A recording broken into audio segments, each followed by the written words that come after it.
স্বাগত দীপ্ত সংবাদের সঙ্গে আছি আমি আনোয়ার হোসেন। অপেক্ষার অবসান, 286 দিন মহাকাশে কাটিয়ে পৃথিবীতে ফিরলেন সুনিতা এবং বুচ। বাংলাদেশ সময় বুধবার ভোর 3:57 নাগাদ ইলন মাস্কের সংস্থা স্পেস এক্সের মহাকাশযান ফ্লোরিডার সমুদ্রে অবতরণ করে। এর আগে শুক্রবার তাদের ফিরিয়ে আনতে ফ্লোরিডার কেনেডি স্পেস সেন্টার থেকে একটি মিশন পাঠায় নাসা ও স্পেস এক্স।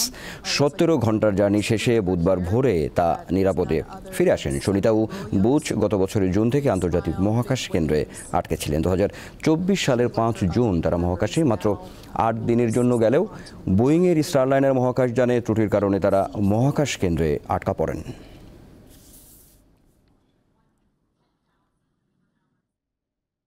গোপালগঞ্জে ধানের জমিতে সেচের পানি দেওয়া নিয়ে দুপক্ষের দফায় দফায় সংঘর্ষের ঘটনা ঘটে, এতে এক নারীর মৃত্যু হয়েছে।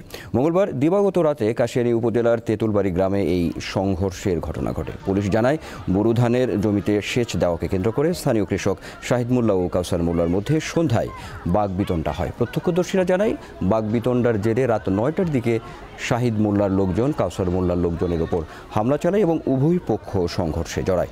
সংঘর্ষে কাউসার মোল্লার স্ত্রী শিলা বেগম নিহত হন। এছাড়া 3 নারীসহ অন্তত 15 জন আহত হয়েছেন।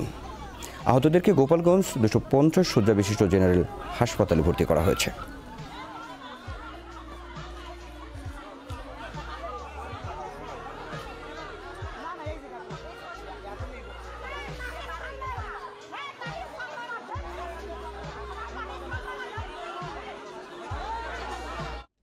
যশোর বেনাপুর মহাসড়কের ঝিকরগাছায় অ্যাম্বুলেন্স ও ইঞ্জিন চালিত ভ্যানের মুখোমুখি সংঘর্ষে নারী শিশু সহ 3 জন নিহত হয়েছে।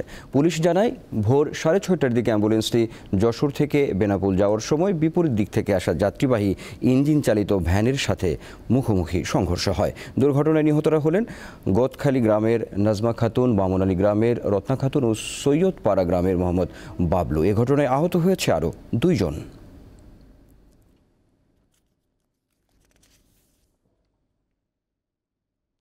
ঢাকা চট্টগ্রাম মহাসড়কের কুমিল্লা অংশে ডাকাতের উৎপাত বেড়েছে। মূলত বিভিন্ন দেশ থেকে আসা প্রবাসীদেরকে টার্গেট করে তাদের সর্বস্ব হাতে নেওয়া হচ্ছে। পাশাপাশি আছে মলম ও অজ্ঞান পার্টির তৎপরতা।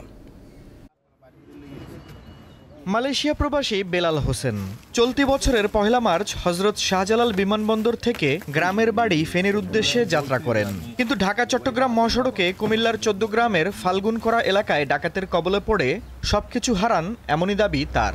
পিকআপ গাড়ি আইসা আঙ্গরে 3টে ধাক্কা দিয়া রাস্তার সাইডে ফালাই দিছে।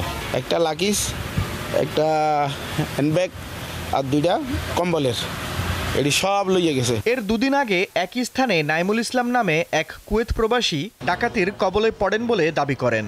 আমি গাড়ির চাবিটা ওদেরকে দিয়ে আমি দৌড় দিলাম, কিন্তু তারা আমাকে সুযোগ দেয় না, এলো মাথারি বাড়ি দেওয়া শুরু করলো। একই দিন কুমিল্লার সদর দক্ষিণ থানার পাশে মহাসড়কে মহিউদ্দিন নামে এক সৌদি প্রবাসীর সর্বস্ব হাতিয়ে নেয় ডাকাতরা। তাদের প্রত্যেকেই ভাড়া করা প্রাইভেট কারে বাড়ি ফিরছিলেন। প্রতিটি ঘটনায় থানায় মামলা হয়েছে।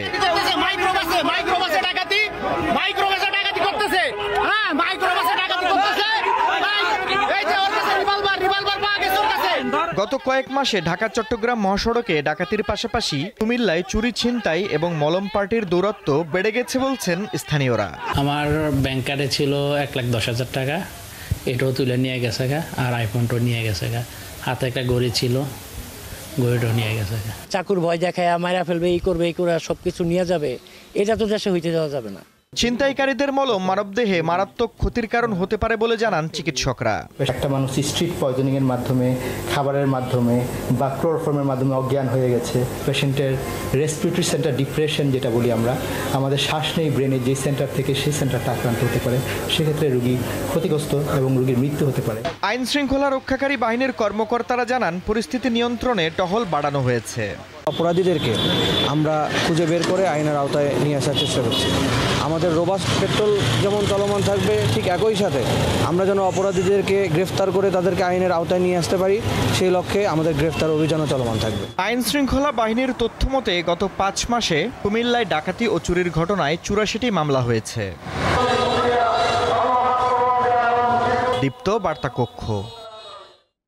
জনস্বাস্থ্য ও নৈতিকতা বিবেচনায় ঘোড়া জবাই ও মাংস বিক্রি নিষিদ্ধ করেছে গাজীপুর জেলা প্রশাসন। মঙ্গলবার গাজীপুর মহানগরের হায়দ্রাবাদ এলাকায় ঘোড়ার মাংস বিক্রির বিরুদ্ধে মোবাইল কোর্ট পরিচালনা করে প্রশাসন।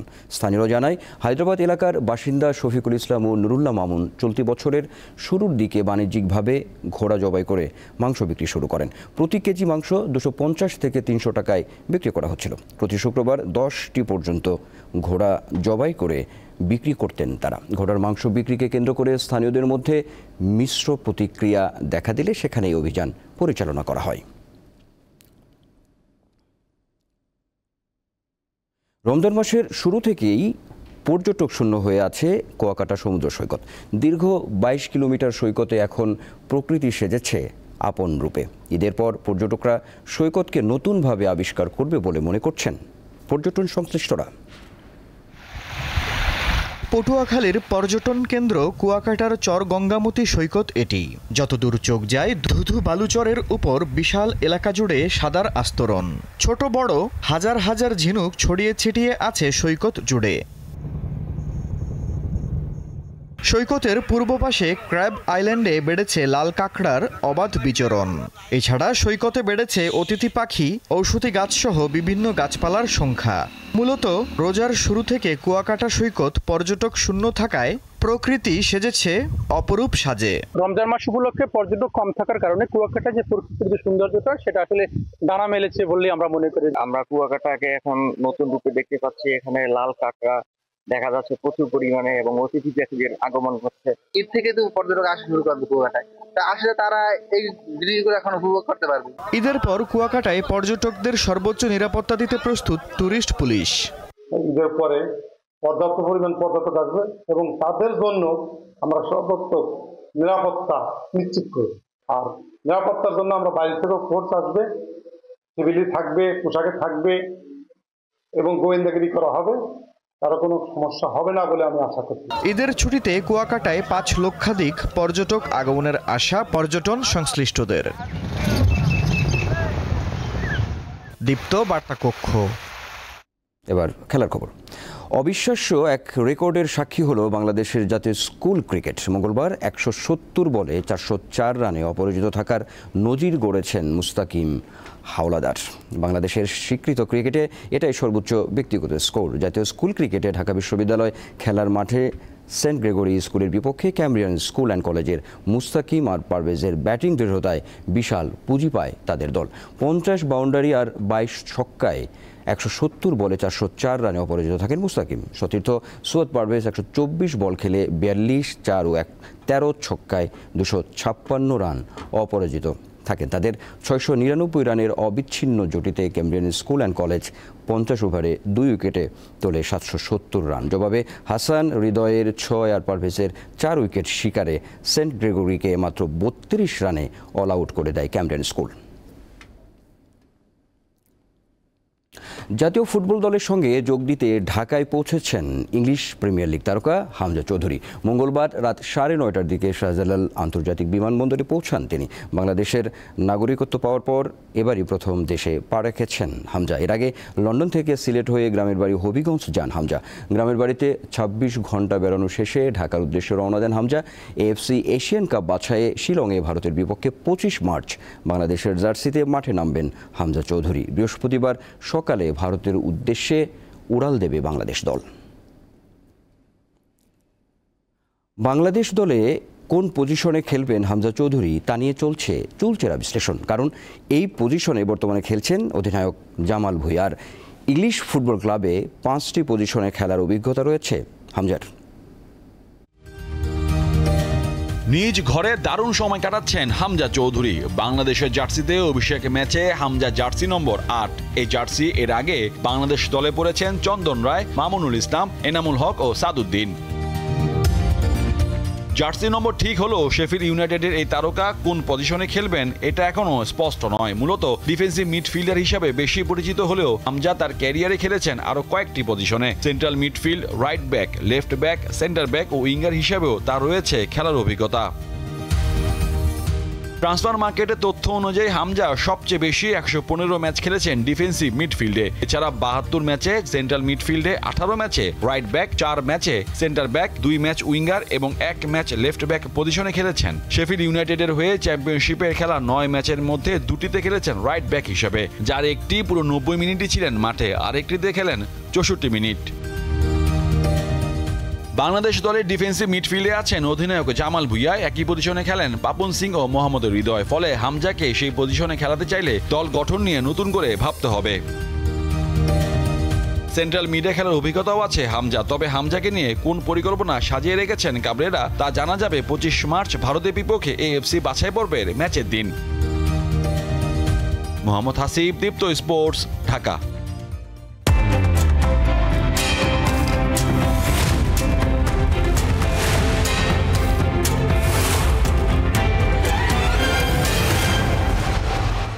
দর্শক, এবার জানাবো দৈনিক পত্রিকাগুলো থেকে প্রধান প্রধান শিরোনাম। আমার হাতে আছে প্রথমেই দৈনিক প্রথম আলো। প্রথম আলোর প্রধান শিরোনাম হচ্ছে যুদ্ধবিরতি ভেঙে গাজায় ইসরায়েলের হত্যাযজ্ঞ। গাজায় আগ্রাসন, গত সোমবার মধ্যরাতের পর গাজা জুড়ে বিমান ও ড্রোনে বোমা হামলা, অন্তত 404 ফিলিস্তিনি নিহত। একই সঙ্গে আছে এবার ঈদে লম্বা ছুটি, এমন একটি খবরকেও প্রথম আলো গুরুত্ব দিয়েছে। সেই সঙ্গে আরসার প্রধান সহ 10 জন গ্রেপ্তার, এই খবরটিও আছে দৈনিক প্রথম আলোর প্রথম পাতায়। আছে মহাসড়কে প্রবাসীদের গাড়ি নিশানা করে ডাকাতি, এমন একটি খবর, এবং সেই সঙ্গে এই খবরের পরিপ্রেক্ষিতে অতিরিক্ত 700 পুলিশ মোতায়েন, বিমানবন্দরে হেল্প ডেস্ক চালু হচ্ছে, অ্যাপের মাধ্যমে গাড়ি নজরদারি। আমার হাতে আছে দৈনিক যুগান্তর। যুগান্তরের প্রধান শিরোনাম হচ্ছে সর্বত্র প্রতিক্রিয়া, প্রতিবাদের ঝড়, ভারতীয় প্রোপাগান্ডায় তুলসীর তাল, এই খবরকে তারা প্রধান শিরোনাম করেছেন। একই সঙ্গে আছে হাসিনা পরিবারের 394 কোটি টাকা অবরুদ্ধ, আছে আরসা প্রধানসহ গ্রেপ্তার 10 দিনের রিমান্ড মঞ্জুর। সেই সঙ্গে 20% শেয়ার আত্মসাৎ, ইউনাইটেড গ্রাস করেছে সরকারি বিদ্যুৎ কেন্দ্র, এমন একটি খবরকেও গুরুত্ব দিয়েছে দৈনিক যুগান্তর। সেই সঙ্গে সেহরির পর ভয়ঙ্কর হামলা, গাজায় নিহত 413, আহত 526, এমন একটি খবরকেও গুরুত্ব দিয়েছে দৈনিক যুগান্তর।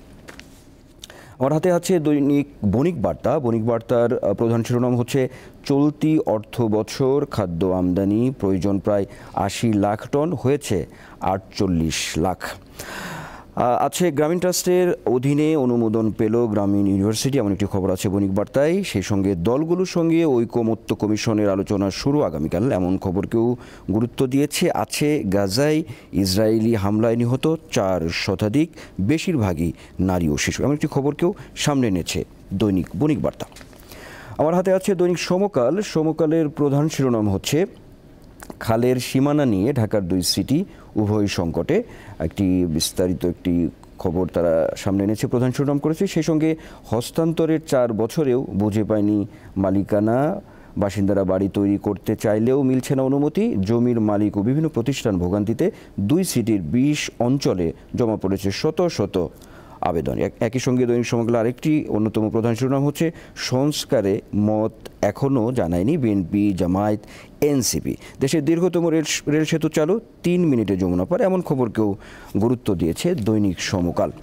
আমার হাতে আছে দৈনিক কালের কণ্ঠ। কালের কণ্ঠের প্রধান শিরোনাম হচ্ছে পড়াশোনায় পেছাচ্ছে শিক্ষার্থীরা, এমন একটি খবরকে তারা সামনে এনেছে। আর সেই সঙ্গে আছে সেনাপ্রধানের সঙ্গে মার্কিন সেনেটরের সৌজন্য সাক্ষাৎ, একটা খবরকেও সামনে এনেছে দৈনিক কালের কণ্ঠ। আছে মূলধন ঘাটতির চোরা বালিতে পড়তে যাচ্ছে ব্যাংক খাত, এমন একটি খবরকেও সামনে এনেছে। বিতর্কিত ইকবালের নিয়ন্ত্রণে এনআরবি ব্যাংক, এমন খবরকেও গুরুত্ব দিয়েছে দৈনিক কালের কণ্ঠ। আচ্ছা, আমার হাতে দৈনিক ইত্তেফাক। ইত্তেফাকের প্রধান শিরোনাম হচ্ছে গাজায় ইসরায়েলের নারকীয় হামলা, 4 শতাধিক নিহত, ধ্বংসস্তূপে একের পর এক মিলছে মরদেহ। আর সেই সঙ্গে একটি খবর আছে দলগুলো কম সংস্কারে সম্মত হলে ডিসেম্বরে, বড় প্যাকেজ চাইলে কয়েক মাস পর নির্বাচন, প্রধান উপদেষ্টার এমন একটি মন্তব্য সামনে এনেছে দৈনিক ইত্তেফাক। দর্শক, দৈনিক পত্রিকাগুলো থেকে এই ছিল মোটামুটিভাবে প্রধান প্রধান শিরোনামগুলো। এই ছিল এখনকার মতো। আমাদের পরের সংবাদ দুপুর 12টায় দেখার আমন্ত্রণ রইল। আর সর্বশেষ তথ্য বিনোদনের সব খবর জানতে আপনিও যুক্ত থাকুন দীপ্তর ডিজিটাল প্ল্যাটফর্মগুলোতে। ধন্যবাদ সবাই।